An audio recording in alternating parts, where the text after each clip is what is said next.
మంచి మాట చెడ్డ మాట అంతే కదా. పోరాటం నిలదీయాల్సిందే. మీ ఎమ్మెల్యే మాణిక్యరావు నాయకత్వంలో, అక్కడ మాజీ ఎమ్మెల్యే భూపాలరెడ్డి నాయకత్వంలో, మీ జిల్లా నాయకుడు హరీష్ నాయకత్వంలో ఖచ్చితంగా దీని మీద పోరాటానికి మీరు బాటలు ఏర్పాటు చేయండి. మొత్తం యావత్ జిల్లా కూడా మీతో కలిసి వస్తుంది. అందరు నాయకులు వస్తారు, అందరు కూడా ఉంటారు. సంగారెడ్డి ఎమ్మెల్యే గారు కూడా మీతో పాటు ఉంటారు. అందరం కలిసి కొట్లాట తప్ప రాదు. అయితే ఈ కొట్లాట మనకు తప్పదు. ఎవలకు? బీఆర్ఎస్ వాళ్ళకు. ఎందుకంటే బీఆర్ఎస్ పుట్టిందే తెలంగాణ కోసం. తెలంగాణ సాధించడం, తెచ్చిన తెలంగాణను లైన్లో పెట్టినాం మనం. మళ్ళీ ఇప్పుడు ఈ దరిద్రులు వచ్చి మళ్ళీ నాశనం పడుతున్నారు. అంతే కదా. మళ్ళీ దీన్ని కాపాడాలంటే ఎవడు కాపాడాడు? మళ్ళీ మన నుంచే కావాలి. మళ్ళీ ఇది లైన్లోకి రావాలి. అందరూ మంచిగా ఉండాలి. ఎందుకంటే మనకు, మన పార్టీకి కులం లేదు, మతం లేదు, జాతి లేదు. తెలంగాణలో ఉన్న ప్రతి బిడ్డ మనోడే. వాళ్ళు ఏ మతం ఉన్నారు, ఏ కులం ఉన్నారు మనకు అవసరం లేదు. ఈ తెలంగాణ బార్డర్ గీత లోపలిన బిడ్డలు అందరు మనోళ్ళే. అందరూ బాగుపడాల్సిందే. ప్రతి ఒక్కరికి న్యాయం జరగాల్సిందే. ఆ న్యాయం జరిగి ఆ ఫలితాలు తెలంగాణకు వచ్చేదాకా ఇంకెవ్వడు కొట్లాడాడు, ఎవరితో కాదు. అది అబద్ధాల పంచాంగం. మళ్ళా మనమే కొట్లాడాల. అంతేనా? పక్కా మాటేనా ఇది? కొట్లాడదాం కదా. ప్రాణం పోయినా సరే తెలంగాణకు రక్షకులు మనమే. తెగించి కొట్లాడాల్సిందే. తెలంగాణ హక్కులను కొట్లాడాల్సిందే మనమే. కొట్లాడి తీరాల్సిందే. అలా రెండవ మాట లేదు. కాబట్టి దయచేసి అవసరమైన సందర్భంలో మీ జిల్లా నాయకులు పిలిపిస్తారు, రాష్ట్రం నుంచి నేను కూడా పిలిపిస్తాను. మీరు సిద్ధపడి ప్రత్యక్ష ప్రజా పోరాటాలు లేవదీసైనా సరే మన ప్రాజెక్టులు సాధించుకోవాలి, మన నీళ్లు సాధించుకోవాలి, మన ప్రజలకు అన్యాయం జరుగుతుంటే ఎదురు తిరగాలి, కొట్లాడాలి. తప్పకుండా ప్రజలకు న్యాయం చేసేదాకా మనం ముందుకు పోతూనే ఉండాలి. తెలంగాణ కోసమే బయలుదేరిన జెండా గులాబీ జెండా. తెలంగాణను సాధించింది గులాబీ జెండా. తెలంగాణను మంచిగా చేసి లైన్లో పెట్టింది గులాబీ జెండా. భారతదేశంలో నంబర్ 1 అనేక విషయాలలో చేసి సాధించి చూపెట్టింది గులాబీ జెండా. జర్రంత మోసం జరిగింది. ఆ జర్రంత మోసానికి ఇవాళ ఓడోడిగా ఉనుక మీద రోకలనే దుంకులాడుతుండు.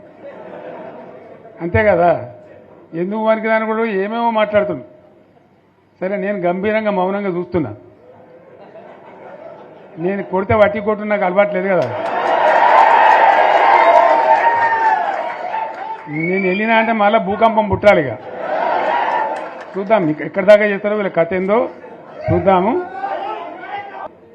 మనోళ్ళందరూ కూడా ప్రతిపాదిస్తుంది ఏంటంటే, ఒక సంవత్సరం జరిగిపోయింది. సంగమేశ్వర ఆన్నే పన్నది, బసవేశ్వర ఆన్నే పన్నది, పాలమూరు ఎత్తిపోతల పథకం ఆన్నే పన్నది, కాళేశ్వరం అట్లే ఎండబెడుతున్నారు.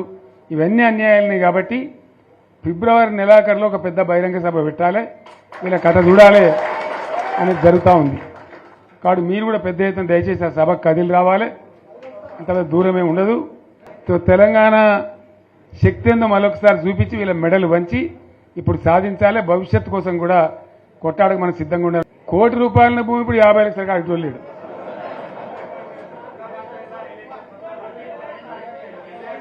ఈ ఒక్కని బాధగా ఉంది. వచ్చారు హైదరాబాద్కి. అందులోకి 2 ముస్లిం సోదరులు వచ్చారు. साहब सोप तबाह हो गया, इफलासी मुफ्त क्या तबाह होगा, तुम्हारा क्या हो, तुम हैदराबाद में तुम लोग हैं. मेरा कारोबार है साहब, मेरा छोटा मोटा कारोबार है, होटल भी है. 70% गिर गया अब. हर कोई पूछ रहे, हर कोई केसीआर को याद कर रहा है साहब अंటారు. వాళ్ళు మాట్లాడుతున్నారు. ఎక్కడ ప్రతి ఒక్కరు భూముల ధరలు పోయినాయి, మన్ను పోయినాయి, మసానం అన్ని పోయినాయి.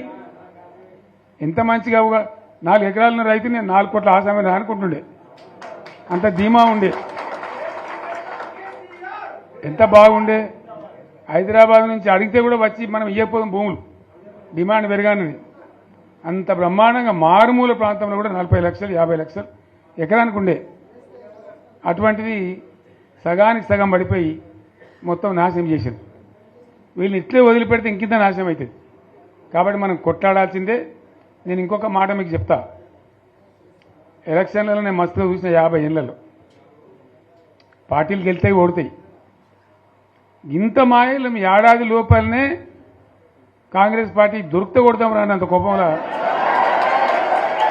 ఒక్కటే ఏడాది లోపు. ఇంకా వాళ్ళ బొంద తెలివికి నిన్న వాని పార్టీడే మంది పెట్టాలి. అదేందో పోలింగ్ పెట్టిన వాడు చూసిరా మీరు ఆ పోలింగ్ పెడితే 70% మనకు వచ్చింది, 30% మనకి వచ్చింది. వాడు పెట్టింది మనం పెట్టింది కాదు. 75 ఇది పరిస్థితి. అదే నేను ఏమంటున్నా అంటే ఫామ్ హౌస్ అంటే ఇది ఏముంటుంది, వారి ఉంటుంది, మక్కు ఉంటుంది, అల్లం ఉంటుంది. కాంగ్రెస్ వాళ్ళు అయితే మనిషి చేస్తే పారబడి తవ్వచ్చు కూడా లంగత దీన్ని ఫామ్ హౌస్ అని మనం బదనాం చేసి అంతే కదా. నేను ఏమంటున్నా అంటే అన్ని మబ్బులు వీడిపోయినట్టు ప్రజలకు అన్నీ తెలిసిపోతున్నాయి. మంచి ఏంది, చెడ్డ ఏంది, ఏం జరిగింది అన్నీ ఇంకా ఘోరమవుతుందని చెప్తున్నా. వీళ్ళ తెలివితక్కువతనానికి ఏమైంది, నిన్న మొన్న రిపోర్ట్ వచ్చింది. Comptroller and auditor general of India అని కాగ్ అంటారు దాన్ని. కాగ్ రిపోర్ట్ వచ్చింది. గవర్నమెంట్లో వచ్చిన ఆదాయం కంటే 13,000 కోట్ల రూపాయల ఆదాయం తగ్గిపోయింది. ఇంకా మార్చికి పోయే వరకల్లా ఇంకో 3-4 కోట్లు అవుతుంది. అంటే 15,000 కోట్ల ఆదాయం పోతుంది. 15,000 కోట్లు పెంచుకుంటూ పోయినా నేను చెప్పి చేసుకుంటూ పోయినాం. ఏడాదికి 10 నుంచి 15,000 కోట్ల ఆదాయం పెరిగేది మన టైంలో. అంత జాగ్రత్తగా మనం వ్యవహారం చేసినాం. ఇవాళ ఉల్టా 15,000 కోట్లు పడిపోయింది. ఇంకా వాడేమిస్తాడు, ఇంకేమైనా ఇస్తారా? ఇంకో 4-5 నెలలు అయితే జీతాలకే కష్టమైంది ఉంటుండ్రు. అందరు పెండింగ్ పెట్టి రిటైర్ అయిన దొరుకుతలు పైసలు మీరు చూస్తాను కదా పేపర్లలో. సో ఆ విధంగా రాష్ట్ర ఆర్థిక పరిస్థితిని కూడా దివాలా తీయించారు. ఇవాళతోనేం కాదు, 100కు 100% ఇప్పటికే ప్రజల నిర్ణయానికి వచ్చిండ్రు. డెఫినెట్గా రాబోయే గవర్నమెంట్ మనదే అని అనుమానం కూడా అవసరం లేదు. ఏమాత్రం అనుమానం అవసరం లేదు. ఆ విధంగా పరిస్థితి ఇప్పటికే తయారై ఉంది. కాబట్టి దయచేసి నేను మీ అందరినీ కోరేది, మీకు మంచి ఎమ్మెల్యే ఉన్నాడు మాణిక్రావు గారు. ఆయన నాయకత్వంలో మంచిగా పనిచేసి మంచిగా ముందుకు పోయి చాలా చక్కగా మంచి ఫలితాలు భవిష్యత్తులో సాధించాలి. పరమేశ్వర్ పాటిల్ గారికి, వారు వెంట వచ్చిన మిత్రులకు నేను ప్రత్యేకంగా ధన్యవాదాలు తెలుపుతా ఉన్నా. ఇటువంటి కార్యకర్తలు, ఇటువంటి నాయకులే పార్టీకి పట్టుకొమ్మలు, తెలంగాణ జాతి రత్నాలు. తెలంగాణకు ప్రమాదం వచ్చిందన్నప్పుడల్లా ఇటువంటి బిడ్డలే అక్కడో లేచి నిలబడి మళ్ళా మా తెలంగాణని ఆ సోయి చూపెడతా ఉన్నారు. మీరు నడిచిన 140 కిలోమీటర్ల పాదయాత్ర వృధా పోదు. ప్రజలందరూ మిమ్మల్ని చూసిండ్రు. రాంగ తోపంట కూడా మీతో ఎంతోమంది మాట్లాడిండ్రు, అడిగిండ్రు మిమ్మల్ని ఎందుకు పాదయాత్ర ఎత్తున్నది. మీరు కూడా అందరికి చెప్పిండ్రు, అంతే కదా. మీకు కూడా అర్థమైంది ప్రజలు ఎంత వ్యతిరేకం ఉన్నదనేది. సో ఆ రకంగా మీ పాదయాత్ర వృధా పోదు, మీ కష్టం వృధా పోదు. తప్పకుండా రాబోయే రోజుల్లో విజయం మనదే. అయితే మన విజయం మన కోసం కాదు, అది తెలంగాణ విజయం కావాలి, తెలంగాణ ప్రజల విజయం కావాలి, తెలంగాణ రైతుల విజయం కావాలి.